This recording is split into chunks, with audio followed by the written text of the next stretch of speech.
आज 20 जनवरी को गुरुजी पंडित प्रदीप जी मिश्रा जी द्वारा महाराष्ट्र जलगांव के 40 गांव में वाची जा रही श्री राम सिंह महापुराण की कथा के 5वें दिन की यानी कि विराम दिवस की कथा पूर्ण हो चुकी है। और आज की कथा में जलगांव से 40 गांव से जाते हुए गुरुजी ने अपने भाग्य में धन का संयोग बनाने वाला एक बहुत ही विशेष और नया उपाय की जानकारी देने के साथ साथ 3 और नए उपाय बताए हैं जो आपको कब करना है, कैसे करना है, इसकी जानकारी आपको वीडियो के अंत में मिलेगी। साथ ही आज की विराम दिवस की कथा में गुरुजी ने कहा कि हमें 40 गांव में आकर बहुत ही दुख हुआ। क्यों दुख हुआ गुरुजी को 40 गांव में आकर, इसकी भी जानकारी आपको आज की इस कथा में मिलने वाली है। साथ ही अगर आज की कथा आपसे छूट गई हो या किसी भी कारण से अगर आप आज की कथा नहीं सुन पाए हो तो इस छोटे से वीडियो से आपको आज की विराम दिवस की कथा की संपूर्ण जानकारी मिल जाएगी। साथ ही आज की 3 घंटे की कथा को रसवादन करने का पुण्य, उसका फल भी आपको प्राप्त हो जाएगा। तो चलिए वीडियो को शुरू करते हैं और जानते हैं कि आज की विराम दिवस की कथा में 5वें दिन की कथा में गुरुजी ने शिव महापुराण की कौन कौन सी जानकारी दिए हैं और उपाय बताए हैं। तो कथा को शुरू करते हुए गुरुजी ने कहा कि हम सभी भारतवासियों को 22 जनवरी को अयोध्या में राम जी के प्राण प्रतिष्ठा के लिए सभी को अग्रिम शुभकामनाएं देते हैं। साथ ही गुरुजी ने कहा कि 22 जनवरी को सोमवार को सभी को अपने घर में दीपावली की तरह शाम को दीपक तो प्रज्वलित करना ही है। साथ ही आपको सुबह के समय पे अपने घर के मुख्य द्वार पर बंदरवाल यानी कि तोरण भी अवश्य लगाना है। गुरुजी ने कहा कि 22 जनवरी को सोमवार को आप घर में मुख्य द्वार में तोरण बांधकर शाम को दीपक प्रज्वलित करके रामलला की पूजन करेंगे तो यह निश्चित है कि राम जी का आगमन अयोध्या के साथ साथ आपके घर में भी अवश्य होगा। आपके घर में भी सुख शांति समृद्धि आएगी, आपके घर भी राम जी के शुभ कदम बढ़ेंगे। कथा को आगे बढ़ाते हुए गुरुजी ने कहा कि कई लोग कथा पंडाल में संकल्प करवाते हैं कि आप लोग कथा पंडाल में खड़े होकर संकल्प लीजिए कि आप अभी से सारे गलत कार्य छोड़ देंगे, नहीं करेंगे, वो नहीं करेंगे, ये नहीं करेंगे। इस पर गुरुजी ने कहा कि क्या आप लोग कथा पंडाल में इस तरह की संकल्प करने के बाद सब कुछ छोड़ देते हैं? बिल्कुल भी नहीं। आप कथा पंडाल में मदिरा तंबाकू छोड़ने का संकल्प तो ले लेते हैं पर छोड़ते नहीं है। गुरुजी ने कहा कि इसलिए हम आपको कभी भी कथा पंडाल में संकल्प नहीं करवाते हैं। पर गुरुजी ने कहा कि जब आपका हृदय शिव में लग जाए, जब आपका हृदय शिव में हो जाए, शिव महापुराण की कोई बात आपको लग जाएगी तो आप स्वयं ही मदिरा तंबाकू व्यसन गलत कार्य करना खुद से ही छोड़ देंगे बिना हमारे संकल्प दिलाए। कथा को आगे बढ़ाते हुए गुरुजी ने कहा कि यहाँ हमें 40 गांव में आकर बहुत ही दुख हुआ है। यह सुनकर कथा पंडाल में बैठे सभी शिव भक्त स्तब्ध रह गए कि गुरुजी ने ऐसा क्यों कहा, क्यों उन्हें 40 गांव में आकर बहुत दुख हुआ है। आखिर गुरुजी को 40 गांव की किस बात का बुरा लग गया। कथा में गुरुजी ने बताया कि 40 गांव में बहुत सारे पत्र है और 40 गांव के सभी शिव भक्तों द्वारा लिखे अधिकतर पत्रों में ज्यादातर पत्र कैंसर वाले पत्र थे जिन्हें पढ़कर हमें बहुत ही दुख हुआ है कि कैसी इतनी बड़ी बीमारी इतनी बड़ी मात्रा में यहाँ 40 गांव में फैल रही है। और हमें बाद में पता चला कि कारण है तंबाकू का सेवन, तंबाकू खाना। कथा में गुरुजी ने कहा कि आपको तंबाकू का बिल्कुल भी सेवन नहीं करना चाहिए। इसका असर आप पर तो पड़ता ही है, साथ ही आपके परिवार वालों को भी इसका बहुत ही बुरा असर पड़ता है, उन पर भी बहुत गहरा प्रभाव इसका पड़ता है। तो ये थी वजह जिसकी वजह से गुरुजी को 40 गांव में आकर दुख हुआ। वहाँ के लोगों की ये बातें, ये पत्र पढ़कर उन्हें बुरा लगा। कथा में आगे गुरुजी ने कहा कि अगर आप भोलेनाथ की कथा, शिव महापुराण की कथा पूरे दिल से सुनते हैं, पूरे आस विश्वास से, पूरे श्रद्धा से सुनते हो तो शिव महापुराण की कथा वर्णन करती है कि भोलेनाथ भी आपकी जरूर सुनते हैं। महादेव आपको 3 माह में नहीं बल्कि 15 दिन में ही आपकी सुन लेते हैं और आपके सारे दुखों को, कष्टों को दूर कर देते हैं। गुरुजी ने बताया कि क्यों भोलेनाथ को दूध समर्पित किया जाता है। गुरुजी ने शिव महापुराण की विशेष जानकारी देते हुए बताएं कि जब भोलेनाथ ने विष पिया था तो विष की तपन को दूर करने के लिए गौ माता का दूध भोलेनाथ को दिया गया था ताकि भोलेनाथ की विष की तपन कम हो सके। तब से ही भोलेनाथ को दूध समर्पित किया जाता है। गुरुजी ने कहा कि अगर आपको देसी गाय का आधी से आधी चम्मच दूध भी आपको कहीं से भी प्राप्त हो जाता है तो आपको उस दूध को शिव जी को समर्पित करना चाहिए। आप समर्पित कर सकते हैं। तो शिव महापुराण की कथा वर्णन करती है कि उसका महत्व होता है और वही उत्तम होता है। गुरुजी ने कहा कि आपको कभी भी पैकेट वाला दूध शिव जी को समर्पित नहीं करना चाहिए। कथा को आगे बढ़ाते हुए गुरुजी ने शिव महापुराण के एक विशेष उपाय की जानकारी देते हुए बताएं कि कैसे शिव जी को एक बेलपत्री समर्पित करने से आपको 108 बेलपत्री शिव जी को समर्पित करने का पुण्य उसका फल प्राप्त होता है और कैसे आपके एक बेलपत्री को समर्पित करने से महादेव आपकी सारी मनोकामनाओं को पूर्ण कर देते हैं। गुरुजी ने कहा कि अगर आप शिव जी के मंदिर एक बेलपत्री लेकर जाते हैं और उस बेलपत्री की बीच वाली पत्ती की जो डंडी होती है, यानी कि जैसा आप सभी जानते हैं कि बेलपत्री में 3 पत्ती होती है, एक बीच वाली पत्ती और नीचे की 2 पत्ती। तो बीच वाली पत्ती से नीचे की 2 पत्तियों के बीच में जो डंडी होती है बीच वाली पत्ती की, उस डंडी को स्पर्श करके पकड़कर अगर आप श्री शिवाय नमस्तुभ्यं मंत्र का स्मरण करते हुए उस बेलपत्री को शिव जी के शिवलिंग के ऊपर समर्पित करते हैं तो आपको उस मात्र एक बेलपत्री को समर्पित करने से 108 बेलपत्री शिव जी के शिवलिंग के ऊपर समर्पित करने का पूर्ण उसका फल प्राप्त हो जाता है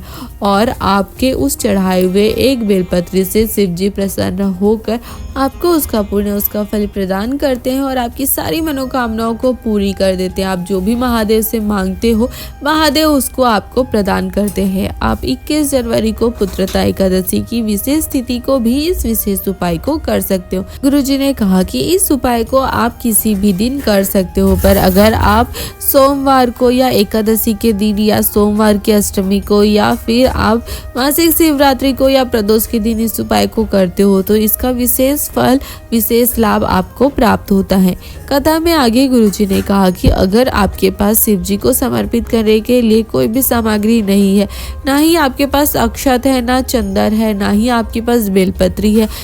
ना ही आपके पास शिव जी को समर्पित करने के लिए एक लोटा जल है और अगर आप शिव जी को कुछ समर्पित करना चाहते हो, शिव जी को कुछ चढ़ाना चाहते हो, शिव जी की कृपा दृष्टि पाना चाहते हो तो शिव महापुराण की कथा वर्णन करती है कि अगर आप शिव जी के शिवलिंग पर पहले से ही चढ़ी हुई बेलपत्री को लेते हो और अपने हाथ में रखकर अपनी हथेली में रखकर अपनी कामना कहकर जो भी आप महादेव से मांगना चाहते हो, महादेव से कहना चाहते हो, अपनी कामना को करके आप उस बेलपत्री की जो बीच वाली पत्ती होती है सिर्फ और सिर्फ उसी बीच वाली पत्ती को पकड़कर अगर आप शिव जी के शिवलिंग के ऊपर समर्पित कर देते हो तो आपके इस प्रकार शिवलिंग पर बेलपत्री समर्पित करने से आपको शिव जी पर चंदन चढ़ाने का, बेलपत्री चढ़ाने का, अक्षत धतूरा चढ़ाने का, शिव जी पर एक लोटा जल समर्पित करने का पुण्य उसका फल आपको प्राप्त होता है। गुरुजी ने कहा कि अगर आप कहीं बाहर जा रहे हो, बाहर गए हो और अचानक से आपको शिव जी का मंदिर दिख जाए या रास्ते में कहीं आपको शिव जी का मंदिर दिख जाए या फिर आप अचानक से शिव जी के मंदिर शिवालय पहुंच जाए और आपके पास बाबा को चढ़ाने के लिए समर्पित करने के लिए आपके पास कुछ भी ना हो तो आप इस उपाय को करके महादेव को प्रसन्न करके मनवांछित फल प्राप्त कर सकते हैं, अपनी सारी मनोकामनाओं को पूर्ण कर सकते हैं। तो कथा को आगे बढ़ाते हुए कथा में आगे गुरुजी ने एक और विशेष उपाय की जानकारी देते हुए बताया कि अगर आपका पैसा कहीं पर फंस गया है, आपने किसी को दिया है वो लौटा नहीं रहा है या फिर आपको पैसे की अचानक जरूरत पड़ गई है, कोई काम अचानक से आ गया है जिसके लिए आपको पैसा चाहिए और आपके पास पैसा ही नहीं है, नौकरी के लिए हो, चाहे व्यापार के लिए हो, चाहे मकान बनाने के लिए हो या विवाह के लिए हो, किसी भी चीज के लिए आपके पास पैसा ना हो और आपको कुछ नहीं समझ आ रहा है कि आपको आगे क्या करना है तो आपको शिव महापुराण के इस विशेष उपाय को शिव जी पर पूरा आस और विश्वास रख के अपनी सारी समस्याओं को शिव जी को सौंप कर करना है। शिव महापुराण के इस विशेष उपाय को करने के लिए गुरुजी ने कहा कि आपको शिव जी के मंदिर एक कलश जल और एक बेलपत्री लेकर पहुंच जाना है। शिव जी के मंदिर पहुंचने के बाद आपको बेलपत्री की जो 3 पत्ती होती है जो आप सभी जानते ही है, तो आपको बेलपत्री की जो सिर्फ नीचे की 2 पत्तियां होती है उनको पकड़कर सिर्फ नीचे की दोनों पत्तियों को पकड़कर आपको शिव जी के शिवलिंग के ऊपर उस बेलपत्री को समर्पित कर देना है। फिर आपको जो आप एक कलश जल लेकर गए हो उस कलश के जल को शिव जी के शिवलिंग के ऊपर उस बेलपत्री के ऊपर आपको धीरे धीरे अपनी उस समस्या का स्मरण करते हुए, अपने अचानक आए हुए काम का स्मरण करते हुए, अपने कष्ट अपनी समस्या महादेव से कहते हुए, श्री शिवाय नमस्तुभ्यं मंत्र का स्मरण करते हुए जल को शिव जी को शिवलिंग के ऊपर धीरे धीरे समर्पित कर देना है। गुरु जी ने कहा कि 1 महीना भी नहीं लगेगा और मेरे कुबेर भंडारी आपके भंडार को इतना भर देंगे कि आपको इतना प्रदान कर देंगे कि आपकी सारी समस्या दूर हो जाएगी। मेरे कुबेर भंडारी आपका हाथ पकड़ लेंगे और आपके पैसे की सारी जरूरतों को पूरी कर देंगे। यह उपाय आप 21 जनवरी को पुत्रता एकादशी की विशेष तिथि को भी इस उपाय को कर सकते हो।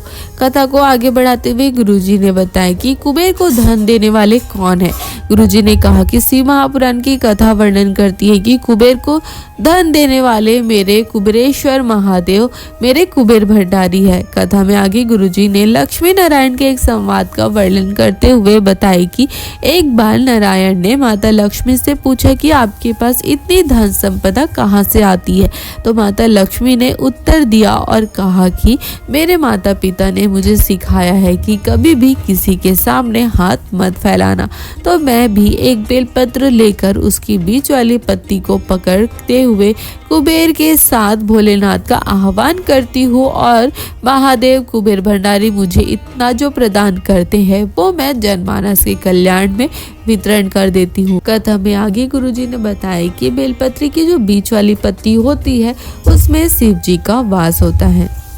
कथा के अंत में गुरुजी ने धन प्राप्ति, शिव भक्तों के जीवन से धन की सारी समस्याओं को दूर करने के लिए एक बहुत ही विशेष और अचूक उपाय की जानकारी देते हुए बताएं कि अगर आपके जीवन में धन की बहुत ज़्यादा समस्या है, बहुत ज़्यादा तंगी चल रही है, घर में पैसा आ नहीं रहा है, पैसा रुक नहीं रहा है, तो आपको इस विशेष उपाय को करना है। इस उपाय को करने के लिए आपको शिव जी के मंदिर मात्र एक बेलपत्र लेकर जाना है और उस बेलपत्री की जो 3 पत्ती होती है उसकी बीच वाली पत्ती को छोड़ देना है और नीचे की जो 2 पत्तियां हैं सिर्फ उन दोनों पत्तियों को ही पकड़कर आपको नीचे की दोनों पत्तियों को पकड़कर आपको माता लक्ष्मी और कुबेर जी और मेरे महादेव का स्मरण करते हुए कुबेर भंडारी का आह्वान अपने घर में करते हुए अपने घर के भंडार को भरने का निवेदन करते हुए आपको बेलपत्री की नीचे की दोनों पत्तियों को पकड़कर शिव जी के शिवलिंग के ऊपर समर्पित कर देना है। गुरुजी ने कहा कि मात्र इतना कर देने से शिव महापुराण की कथा वर्णन करती है कि कुबेर भंडारी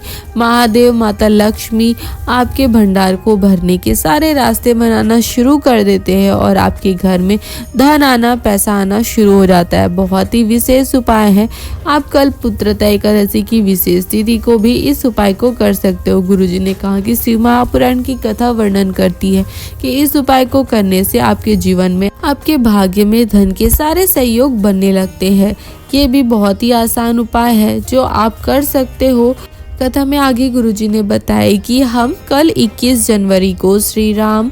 भगवान के प्राण प्रतिष्ठा के लिए अयोध्या निकल जाएंगे और 21 और 22 अयोध्या में ही रहेंगे, फिर कुबेरेश्वर धाम आ जाएंगे। और कथा को विराम करते हुए अगली कथा की जानकारी देते हुए गुरुजी ने बताया कि इसके बाद की अब कथा 27 जनवरी 2024 से 2 फरवरी 2024 तक 5 दिवसीय कथा वनी यमतमाल महाराष्ट्र में होने वाली है। साथ ही 7 दिवसीय कथा का रसवादन आप टीवी पर, फेसबुक पर, यूट्यूब पर, आस्था चैनल पर दोपहर 2 बजे से 5 बजे तक कर पाएंगे। तो ये थी आज की कथा में गुरुजी द्वारा बताया गया सारे विशेष बातों और विशेष उपायों की जानकारी। अगर आपको आज की कथा की विराम दिवस की ये सारी जानकारी अच्छी लगी हो तो आप हमारे वीडियो को लाइक कर सकते हो और अपने परिवार वालों के साथ या अन्य शिव भक्तों के साथ इसे शेयर भी कर सकते हो ताकि उन्हें भी गुरुजी द्वारा बताए गए इन विशेष उपायों की जानकारी प्राप्त हो सके और वो भी इसे करके महादेव का आशीर्वाद प्राप्त कर